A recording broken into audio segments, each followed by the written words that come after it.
সুপ্রিয় দর্শক, আসসালামু আলাইকুম। সবাইকে স্বাগত জানাচ্ছি আজকের গুরুত্বপূর্ণ সংবাদে। প্রথমেই জানিয়ে দিচ্ছি সংবাদ শিরোনাম, পরে বিস্তারিত। বিএনপির সঙ্গে সংঘর্ষে জামায়াত নেতা নিহত। এদিকে জয় বাংলা স্লোগান, ছাত্রদল নেতাকে শোকজ। এরপর থাকছে চুরি দুর্নীতি বন্ধ করতে পারলে ৫ বছরে দেশের চেহারা পাল্টে যাবে। সর্বশেষ, আওয়ামী লীগের নিরপরাধ সমর্থনকারীদের পাশে থাকবে বিএনপি, মির্জা ফখরুল। শুনছিলেন সংবাদ শিরোনাম, এখন বিস্তারিত। তার আগে হৃদয় ছুঁয়ে যাওয়া একটি অনুরোধ। রেজাউল করিমকে হত্যা আপনার বিবেককে নাড়া দেয়? যদি প্রকাশ্য নির্বাচনী কর্মসূচিতে সংঘর্ষের সেই রক্তাক্ত মুহূর্ত আপনাকে প্রশ্ন করতে বাধ্য করে, তবে আজ একটু সময় দিন।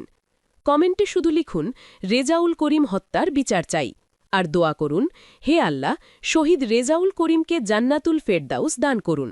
তার পরিবার পরিজনের হৃদয়ে নেমে আসুক ধৈর্য ও শান্তি। আর যদি আপনি চান সত্যটা চাপা না পড়ুক, যদি চান আমরা ভয় ছাড়াই এসব খবর আপনাদের কাছে পৌঁছে দিতে পারি, তাহলে এখনই চ্যানেলটি সাবস্ক্রাইব করুন। সাবস্ক্রাইব মানে শুধু একটি বাটন চাপা নয়, এটি অন্যায়ের বিরুদ্ধে সত্যের পাশে দাঁড়ানোর অঙ্গীকার। চলুন নীরব না থেকে বিস্তারিত জেনে নিই। বিএনপির সঙ্গে সংঘর্ষে জামায়াত নেতা নিহত।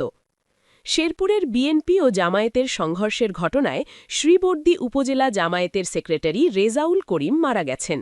বুধবার ২৮ জানুয়ারি রাত ১:১০টায় চিকিৎসাধীন ময়মনসিংহ মেডিকেল কলেজ হাসপাতালে তার মৃত্যু হয়।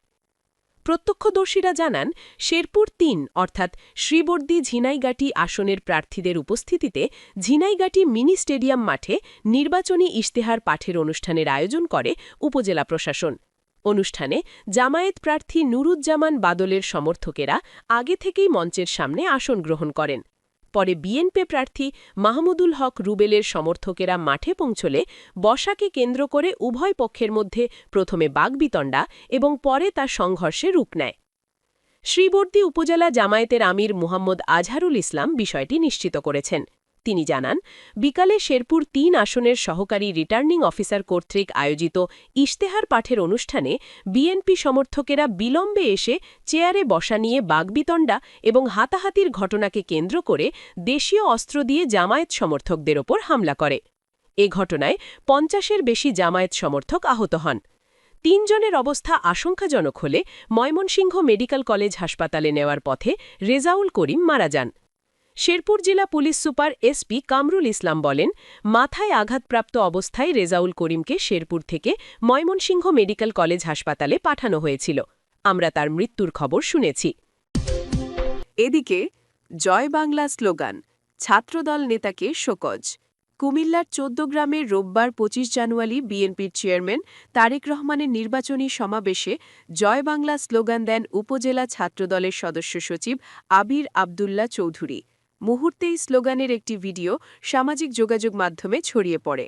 বিষয়টি নিয়ে মঙ্গলবার ২৭ জানুয়ারি রাতে আবিরের বিরুদ্ধে সাংগঠনিক শৃঙ্খলা ভঙ্গের অভিযোগে কারণ দর্শানোর নোটিশ জারি করেছে কেন্দ্রীয় ছাত্রদল।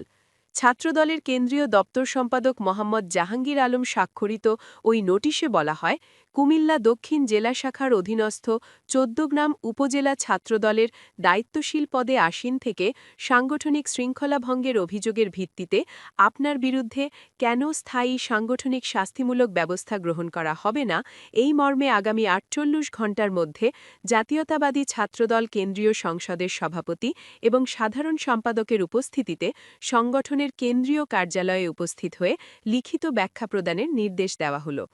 কুমিল্লা দক্ষিণ জেলা ছাত্রদলের সভাপতি কাজী জুবায়ের আলম জিলানী বলেন, বিষয়টি কেন্দ্রীয় ছাত্রদলের দৃষ্টিগোচর হয়েছে। এ বিষয়ে তাকে শোকজ করা হয়েছে। কেন্দ্রীয় কমিটির কাছে তিনি তার ব্যাখ্যা দেবেন। ভাইরাল ওই ভিডিওতে দেখা যায়, ওই ছাত্রদল নেতা তার বক্তব্য বলেন, আমার মৃত্যু হলেও বলবো জয় বাংলা, হাজারবার বলবো জয় বাংলা। জয় বাংলা কি কারো ব্যক্তিগত স্লোগান? জয় বাংলা সবার। যখন বাংলাদেশের ক্রিকেট খেলা হয় তখন সবাই জয় বাংলা স্লোগান দেয় না? তাই আজকের এই মঞ্চ থেকে আমি হাজারবার বলবো জয় বাংলা, জয় বাংলা, জয় বাংলা। সর্বশেষ, চুরি দুর্নীতি বন্ধ করতে পারলে ৫ বছরে দেশের চেহারা পাল্টে যাবে। বাংলাদেশ জামায়াতে ইসলামীর আমির ড শফিকুর রহমান বলেছেন, চুরি, ডাকাতি ও দুর্নীতি বন্ধ করতে পারলে মাত্র ৫ বছরের মধ্যে বাংলাদেশের চেহারা পাল্টে যাবে। আর যদি আবার কোনো অপশাসনের কবলে দেশ পড়ে, তাহলে আরও ৫০ বছরেও জাতির ভাগ্যের কোনো পরিবর্তন হবে না। বুধবার ২৮ জানুয়ারি সন্ধ্যায় নিজের নির্বাচনী এলাকা ঢাকা ১৫ আসনে মিরপুর কাফরুলে ১১ দলীয় নির্বাচনী ঐক্যের গণসংযোগ ও নির্বাচনী পথসভায় একথা বলেন তিনি। এ সময় উপস্থিত ছিলেন কেন্দ্রীয় নির্বাহী পরিষদ সদস্য মোবারক হোসেন, কেন্দ্রীয় কর্মপরিষদ সদস্য ও ঢাকা মহানগর উত্তরের নায়েবে আমির এবং আসন পরিচালক আব্দুর রহমান মুসা, শ্রমিক কল্যাণ ফেডারেশনের কেন্দ্রীয় সহসভাপতি লস্কর মোহাম্মদ তসলিম, সাবেক কেন্দ্রীয় সভাপতি জাহিদুল ইসলাম সহ স্থানীয় বিপুল পরিমাণ নেতাকর্মী ও সাধারণ মানুষ। ড শফিকুর রহমান বলেন, ফুটপাতের ছোট ব্যবসায়ী, ফুটপাতের ভিক্ষুক ও বাড়ির মালিকরা চাঁদাবাজির শিকার। দুনিয়ার সবাই চাঁদাবাজি করে জীবন চালায় না। জাতি মুক্তি চায় ও শান্তি চায়। উল্লেখ করে জাতিকে আর না জ্বালাতে চাঁদাবাজদের প্রতি আহ্বান জানান আমিরে জামাত। তিনি বলেন, সর্বত্র দুর্নীতি বিস্তার লাভ করেছে। পরিষেবা নিতে গেলে জায়গায় জায়গায় চাঁদা বা ঘুষ না দিলে কাজ হয় না। তিনি আরও বলেন, আমরা সমাজে ইনসাফ চাই, বিচার সবার জন্য সমান হবে।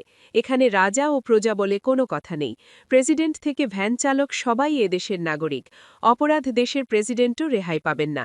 বিচার ঠিক না থাকার কারণে সমাজে দুর্নীতি, চাঁদাবাজি ও অপরাধ হচ্ছে। বিচার ঠিক থাকলে এসব হতো না। ড শফিকুর রহমান বলেন, শিশুরা জাতির সম্পদ। তাদের সুশিক্ষায় আমরা তাদের গড়ে তুলতে পারি। আল্লাহর মেহেরবানিতে তারা একদিন আমাদের বাংলাদেশ গড়ে দেবে। তাদের বঞ্চিত করা হলে স্বপ্নের বাংলাদেশ তারা গড়ে দেবে না। এজন্য আমরা চাই সব শিশুরা সুশিক্ষা পাবে। বস্তিতে বসবাসকারী কোনো হালাল রুজির পরিবারে জন্মানো শিশুও মেধার বলে আগামী দিনে বাংলাদেশের প্রধানমন্ত্রীও হতে পারে। আমরা সেই দেশ ও শিক্ষা গড়ে তুলতে চাই। তিনি বলেন, আমাদের মায়েরা ঘরে, বাইরে ও কর্মস্থলের সব জায়গায় নিরাপত্তা পাবেন। শিশুদের রাস্তায় বাস চাপা দিয়ে মারার সুযোগ থাকবে না, কারণ সবাই হবে দায়িত্বশীল নাগরিক। কেউ অপরাধ করে বাঁচতে পারবে না, বাধ্য হবে দায়িত্ব, নিষ্ঠা ও সততার সাথে পালন করতে। ১২ই ফেব্রুয়ারির ভোট বিষয়ে তিনি বলেন, এদিন দুটি ভোট। হ্যাঁ মানে আমরা ফ্যাসিবাদ চাই না। যারা চান না বাংলাদেশকে কোনো গোষ্ঠীর রাজ্যে পরিণত করা হোক, দেশ ১৮ কোটি মানুষের, তারা হ্যাঁ ভোট দেবেন। আমরা সবাই হ্যাঁ ভোট দেব। পরিবারের মা বোনদের, আপনজন ও বন্ধু-বান্ধবদের উৎসাহিত করব। ড শফিকুর রহমান বলেন, জাতি পরিবর্তন চায়। ২৪-এর ৫ই আগস্টের পর যারা মামলাবাজি, চাঁদাবাজি, দুর্নীতি করেননি, আগামী ১২ই তারিখ জনগণ তাদেরকেই বেছে নেবে। জনগণ যাদের নির্বাচিত করবে তাদের প্রতি সবাইকে শ্রদ্ধা জানাতে হবে। এটাই গণতন্ত্র। গায়ের জোরে নিজের পক্ষে রায় নেওয়া কখনোই গণতন্ত্র হতে পারে না। ঢাকা ১৫ আসনের সমস্যা তুলে ধরে তিনি বলেন, আফসোস, এই ঢাকা ১৫ আসনে বেহাল অবস্থা। রাস্তাঘাটের কিছু কিছু জায়গায় ভঙ্গুর অবস্থা, পচা ও খোলা ড্রেন, মানসম্মত শিক্ষা প্রতিষ্ঠান ও চিকিৎসার অভাব, নিরাপত্তা, মাদক, সন্ত্রাস, এসব কিছু এখানে আছে। জনগণ আস্থা রেখে সমর্থন দিলে প্রতিদানের প্রতিশ্রুতি দেন ড শফিকুর রহমান। তিনি আরও বলেন, আমরা জনগণের সেবক হব, মালিক নয়। আমরা জনগণকে প্রজা বানিয়ে শোষক হব না। জনগণের সম্পদের পাই পাই হিসাব তুলে দেওয়া হবে। দেশের মালিক জনগণ। যুবকদের উদ্দেশ্যে তিনি বলেন, যুবকদের বেকার ভাতা না দিয়ে তাদের হাতকে দক্ষ করে তোলা হবে। আগামীর বাংলাদেশ পরিচালনার জন্য যুবকদের প্রস্তুত হওয়ার আহ্বান জানান তিনি। যুবকদের নেটার আসনে বসানোর প্রতিশ্রুতি দিয়ে তিনি বলেন, তোমাদের ওপর আমাদের আস্থা আছে। স্বৈরাচারীদের অপসারণে যুবকদের ভূমিকা রাখায় নিজের কৃতজ্ঞতা জানান ড শফিকুর রহমান। জামায়াত আমির বলেন, সারা বিশ্বের সঙ্গে আমরা বন্ধুত্বপূর্ণ সম্পর্ক গড়ে তুলব, কিন্তু কাউকে প্রভু হিসাবে মেনে নেব না। জাতি কারোর কাছে মাথা নত করবে না। ইনসাফের পক্ষে গণজোয়ার সৃষ্টি হয়েছে। ১৩ তারিখ মানুষ নতুন বাংলাদেশ দেখবে। সেদিন থেকে পুরাতন ব্যবস্থায় বাংলাদেশ কায়েম হবে না। নতুন ব্যবস্থা আনতেই হবে। ইনসাফের প্রতীক দাঁড়িপাল্লায় সমর্থন জানিয়ে ১২ তারিখ ভোটের হিসাব নিয়ে ঘরে ফেরার আহ্বান জানান তিনি।